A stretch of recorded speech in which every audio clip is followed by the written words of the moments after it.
Sir, ma'am. So I was on the Portland Multnomah County Food Policy Council, and I just want to speak to community gardens in the sense that they are going to be very much needed. And so it's not a luxury of the city to have these city gardens. The hunger rate that is happening in this city and the ability to have people being self-sufficient is going to be forever increasing in these times. So I would put the community gardens not on the bottom of the list, which we've fought for many, many years, but at the top of the list because it ties into hunger. Well, thank you for that comment. Council recently did an event at the Oregon Food Bank where we launched one of our volunteer initiatives. And let me see if I can remember the statistics. I think it was 313 and 150, if I'm not mistaken. Let me see if I can remember this. As a state, we are now third in the nation in hunger. The Oregon Food Bank in the third quarter of last year had a 15% increase in requests for emergency food assistance. And last night, 650,000 Oregonians went to bed either hungry or having inadequate nourishment. Those are not statistics for us to be proud about.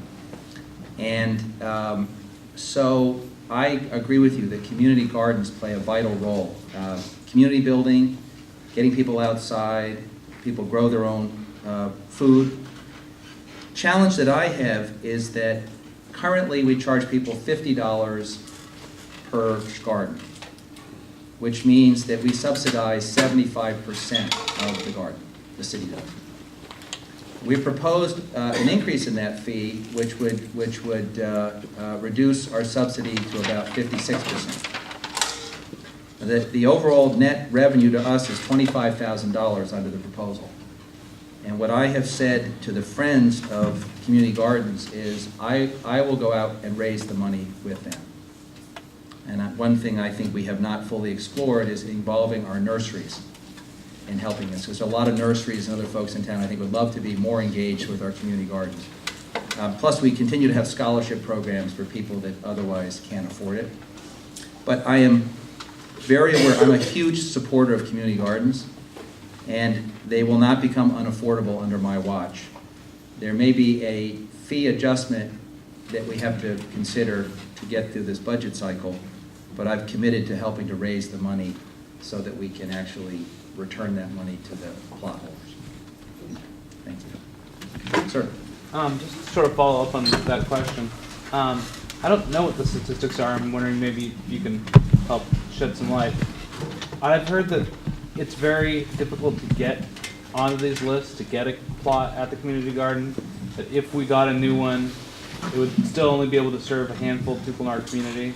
We've proposed a couple different sites through the neighborhood association for doing a community garden, and it had some pushback on the different sites. It seems like there isn't enough available land to really offer, food for every family. Is there another option? I lived in Denmark a couple years ago, and they use every railroad and freeway right-of-way are little plots, and everyone actually owns, like everyone in Copenhagen has their own garden plot somewhere in the city. And I don't know if we can get to that model where every house has a little plot somewhere else. But maybe is there another option where we can help individual families turn their own property into a garden rather than trying to come up with the abandoned lot here or there to make a community garden? Because the county uses the abandoned lot approach. Right. Is Peggy here? Yes. Peggy, can you join me for a sec? Because I asked Peggy Glasscock from Portland Parks and Rec to join me for a sec, because we had a feeling that question would come up. And I know there's been a desire to explore a community garden at Rose City Elementary.